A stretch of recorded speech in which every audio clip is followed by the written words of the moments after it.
You know, for as long as markets have existed, there's been this one single obsession, right?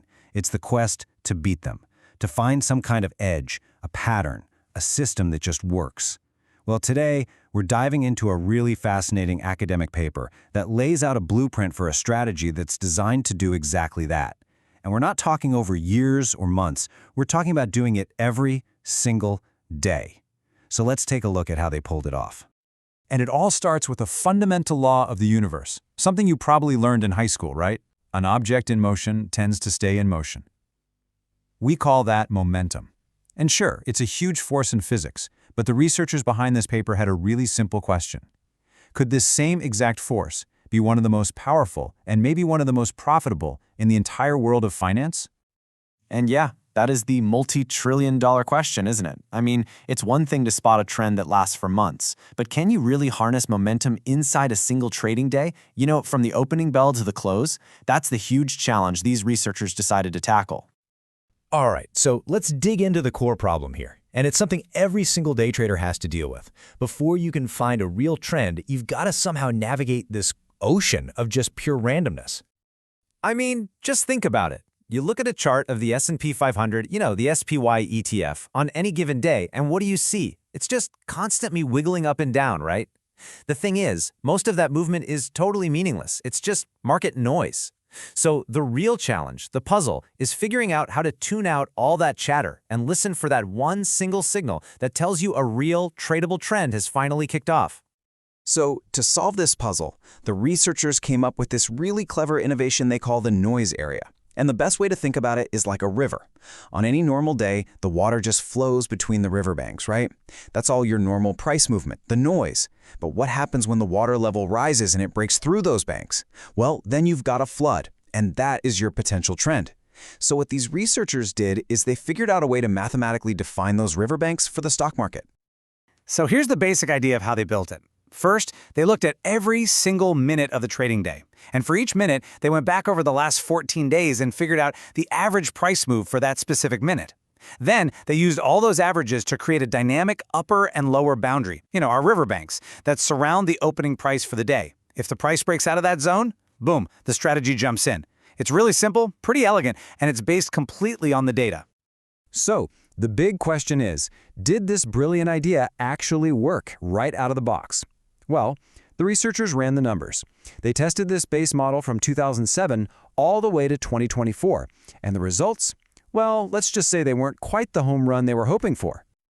Okay, so have a look at this. The base momentum strategy returned 178% over that whole period, which, doesn't sound terrible, right? But if you had just bought the SPY ETF and held on, you would have made 227%. Now, sure, the Sharpe Ratio, which is just a fancy way of measuring risk-adjusted return, it was a little better than the market. But at the end of the day, the strategy still lost to just buying and holding. So yeah, this first attempt had a pretty serious flaw. And here it is, the strategy's fatal flaw. See, it was designed to catch a trend and then just ride it for the day. But what happens when that trend suddenly slams on the brakes and reverses, and I mean violently reverses in the other direction? The original model had its stop loss set way down at the opposite side of that noise area. It was just way too wide, and it left the strategy totally exposed to these absolutely brutal market turnarounds. And the paper gives us a perfect, or maybe I should say painful example of this exact failure in action. The authors themselves point to January 20th, 2022, and they call it a poignant example of the weaknesses in their base model. So let's break down exactly what went wrong on that day.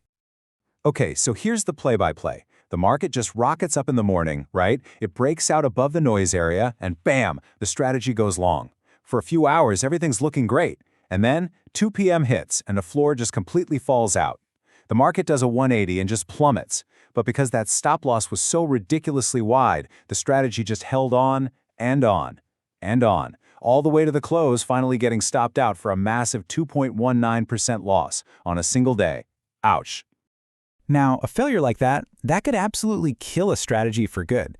But, instead of just throwing in the towel, the researchers went right back to the drawing board, and they came up with 2 really brilliant upgrades to fix this critical weakness. So, upgrade number 1 was all about smarter risk management. They basically tossed out that old super wide stop loss and brought in a much tighter, much smarter rule. Now, the trade will get closed out if the price fell back to its current noise boundary, or, and this is key, if it crossed below the volume-weighted average price, or VWAP. The VWAP is just a super important intraday level that shows you where the real money has been trading. It's just a much more dynamic, intelligent way to cut your losses quickly. Okay, so let's go back to that disaster of a trade on January 20th. With this new upgraded stop loss in place, the strategy doesn't just sit there and wait for the crash. No way. It sees the price starting to weaken, and it gets out of the trade at 1 p.m., way before that huge plunge. And the result? That catastrophic 2.19% loss?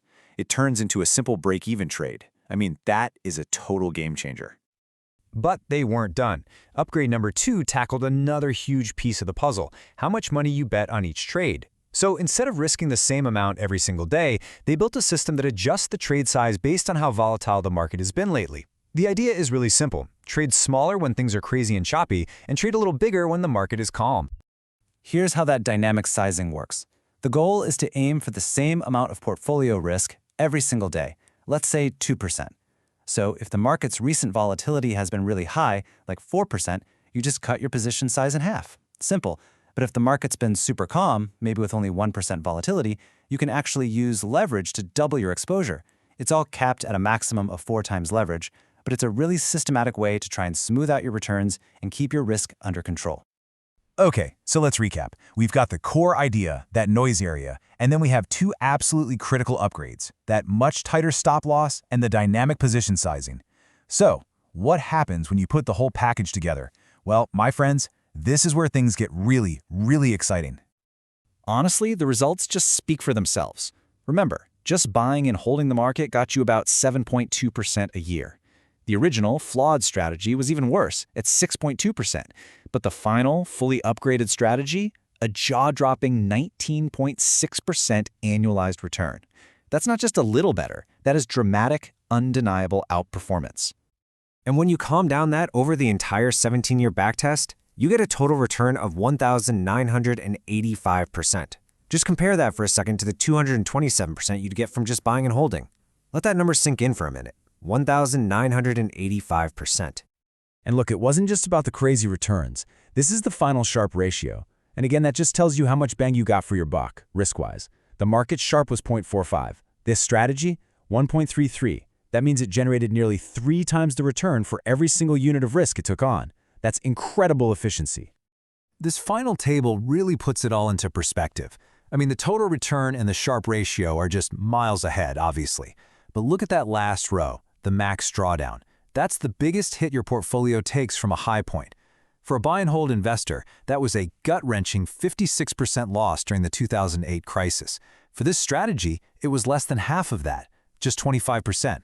So it didn't just make a lot more money, it did a much, much better job of protecting capital along the way. So what are the big takeaways from all this? First, it shows that a simple, transparent, rules-based system can work. It can filter out the noise and find real trends even inside a single day.